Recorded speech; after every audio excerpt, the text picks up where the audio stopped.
Well, hello there my dear friends, welcome back to the Scott Reed project. Now today I am going to be doing a stunning venison dish using this beautiful cut of meat, this lovely bit of loin fillet, or for my American friends, the backstrap. What I'm going to do is a pan-fried loin fillet. We're going to put it on a bed of cabbage. We're just going to wilt that down with some bacon, some garlic, some onions. And then we're going to serve it with a fondant potato. So we'll cut some thick rounds out of that, brown it off in butter, cook it in stock till it's nice and soft. Then we'll put some mushrooms on top and finish it off with a lovely sauce made from the pan juices and some red wine. Very fancy, hey?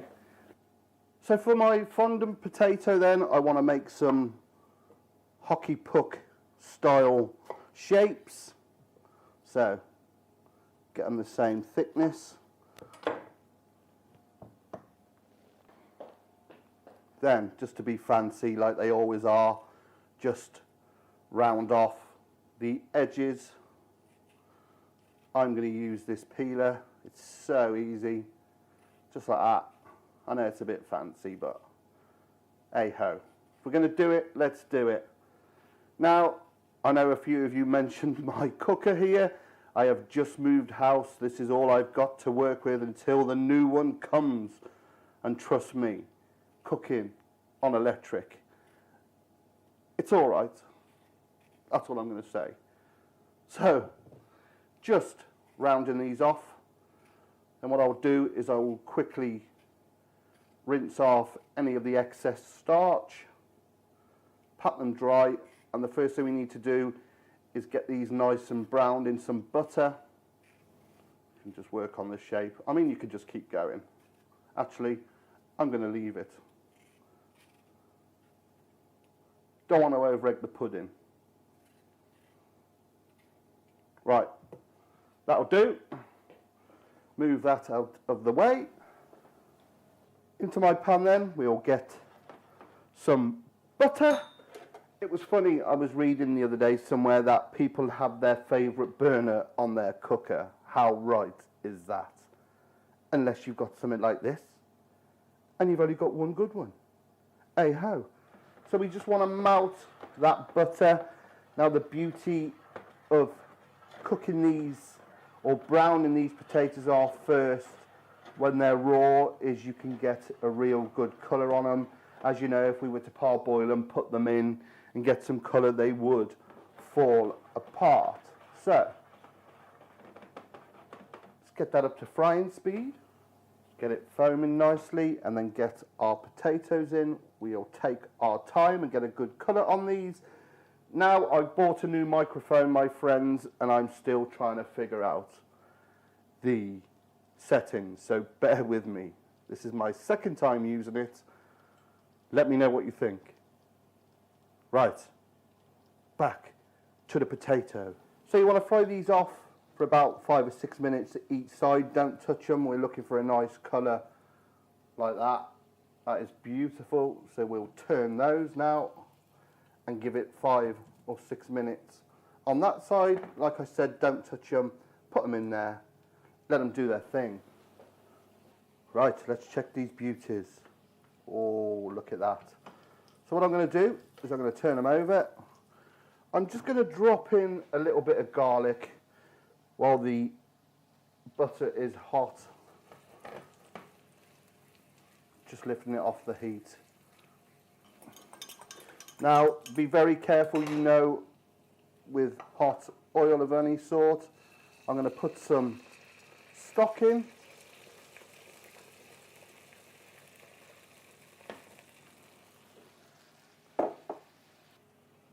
Pinch of dried thyme. Now you can turn the heat down on the hob and do these for about 20 minutes or until fork tender, but what I'm going to do is put a lid on it and I'm going to get it in the oven 220 degrees C for about 20-30 minutes again until nice and tender, and we can get on with the cabbage. Okay, for the cabbage then, get some lovely oil. I'm using that beautiful cold pressed rapeseed oil. We'll get some of that in a pan. Then we're going to add some onion. Now, I did say 220 degrees C for the oven. I meant 120. I do apologise. So, we'll just cook these until they're nice and soft and got a slight bit of colour.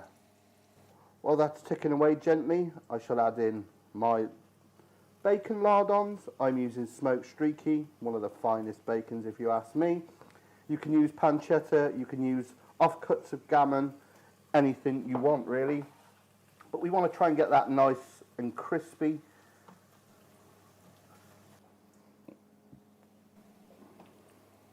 If only you could smell that. Absolutely beautiful. So into that, again, a bit of garlic. Just get it lightly cooked out. Nice and crispy now. Then we'll add in our shredded Savoy cabbage.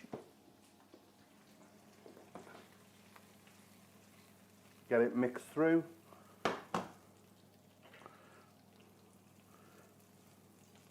Oh, look at it.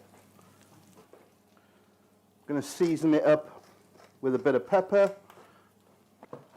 Nice bit of sea salt. Look at the colour. Hey? Spring on a plate. And we want to cook that until tender. If you want to help it on its way, you could put a lid on it. What I'm going to do is just add a tiny spot of that stock and then get my lid on and let it reduce down. So, always good to have a fitting lid. I'm going to move that over to the back and we can start on our venison loin. Just preparing that lovely loin fillet. Just rub it with some oil. Always take the oil to your steak, not your steak to the oil in the pan. Good twist of pepper and some sea salt. Repeat. It may look a lot of pepper, but a lot of it will come off when we saute it, fry it, press it on. That's good to go. So a nice hot pan. We drop our venison in. We want to hear that sizzle. We want to get a good colour on this. So a hot pan. If not, you will just start to stew it and you'll get that vile grey coloured steak, which ain't cool. Nice rabbit.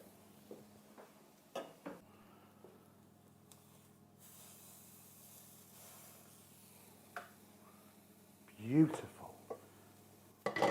So, my cabbage is looking beautiful, nicely wilted down. So what I'm going to do is put that in a bowl and keep it warm. Check on my fondant potatoes, which I think are absolutely perfect. Into a low oven. Check on the veni, looking good. So I'm just going to add a knob of butter just to finish it off.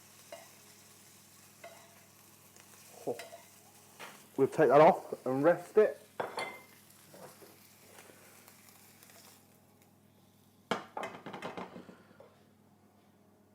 For 5 minutes. Look at it.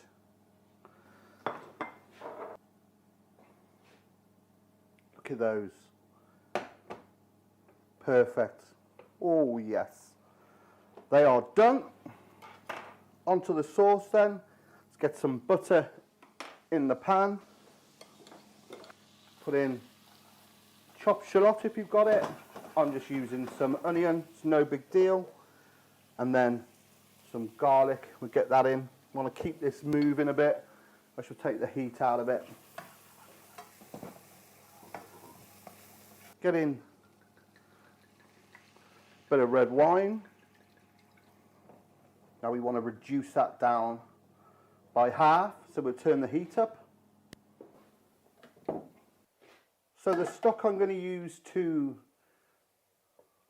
thicken that lovely sauce is the stock these wonderful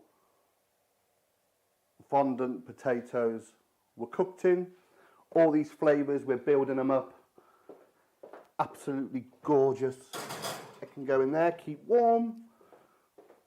How's this looking? Want it a little bit thicker than that. And we won't season it at this moment. Obviously we seasoned all the stock. That handle's hot, don't touch it. Get that in there. And then we'll reduce that down as well. Check the seasoning, add a bit of butter to make it smooth, to enrich it. Put the resting juices from the venison in, fry off the mushes, and we're done. So they will go in pure gold. Just going to swap pans over. That will reduce quicker in that one. Is that actually on?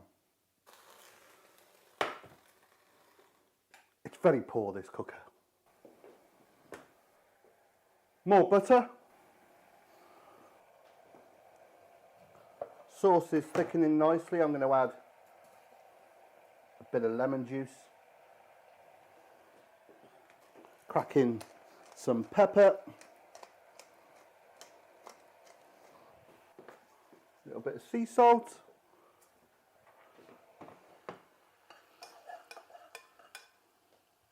Get some on the floor. What's that taste like now?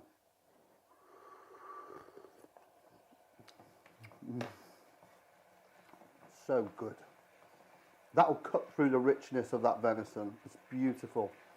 Right, I'm going to put that on there, get that on there, as we'll be waiting forever for the mushrooms. Just going to enrich that sauce with a bit of butter to give it that sheen. Not for the faint-hearted, this cooking with all this butter malarkey, but it makes a hell of a difference. Nice and smooth. Now you can strain this sauce if you want it, but hey ho, you know, this is rustic, this is real food. Keep that warm.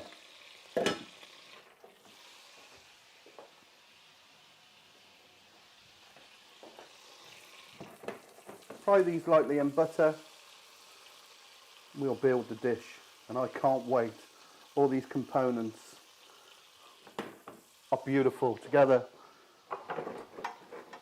Okay, time to build. Get a lovely bed of that wilted cabbage with onion, garlic and bacon. One of those fondant potatoes right in the middle. We'll have some nice thin slivers of venison. Oh God, look at it. It's absolutely beautiful.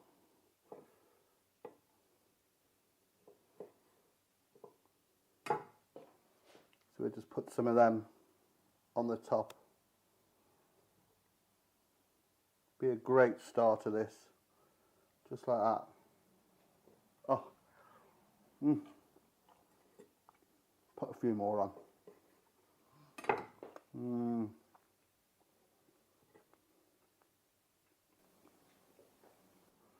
Then just a couple of these mushrooms. Oh, it's looking great, isn't it? Just like that. Get me a spoon. Get it over it. Not too much. Let me get it around.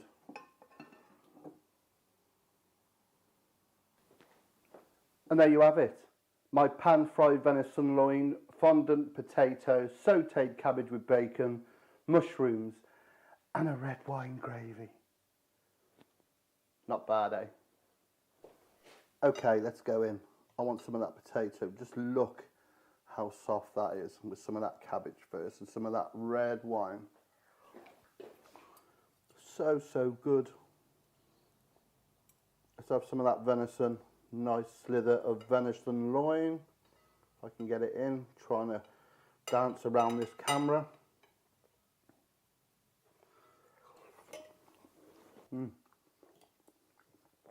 Some of that potato, some of that venison loin. If I can dance around the camera. Get off. Get off. Oh, well. It's just absolutely beautiful. It really is. Come on. I'm trying to pick it up without it falling apart.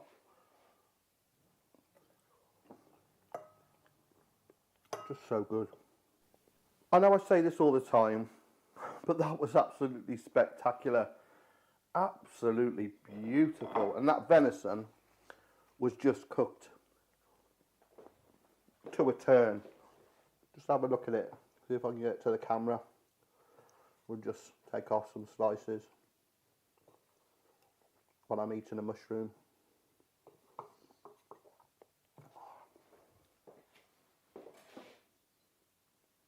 Give it a dip in that bit of gravy. Oh my God. Right. Okay, my friends, another absolute corker. Now, if you've enjoyed what you're seeing here today on the SRP, please click subscribe when my face comes up in this corner. Also, find me on my social media, Facebook. You know, there's 2 pages, Scott Ree and the Scott Ree Project. Get on there, click follow. Also on my Twitter at the Scott Ree Project, on my Instagram at the Scott Ree Project. And please do check out my Patreon page if you feel like sharing some love. Also, I know I keep mentioning it, but my prepubescent, my book is available for pre-order. The description. Let's start that again. Take 2. My book is available to pre-order, so click on the link in the description. See how easy it is. So yeah, please do, if you're interested in venison butchery, pre-order the book. It's selling super, super quick. It looks absolutely fantastic, like no other book I've seen on venison before. My God, I can hardly speak. So I think what we'll do is we'll wrap it up, my friends, and I'll see you again next time. Take care. What are we going to do with that bit there? Oh, it's a dirty job, but someone's got to do it.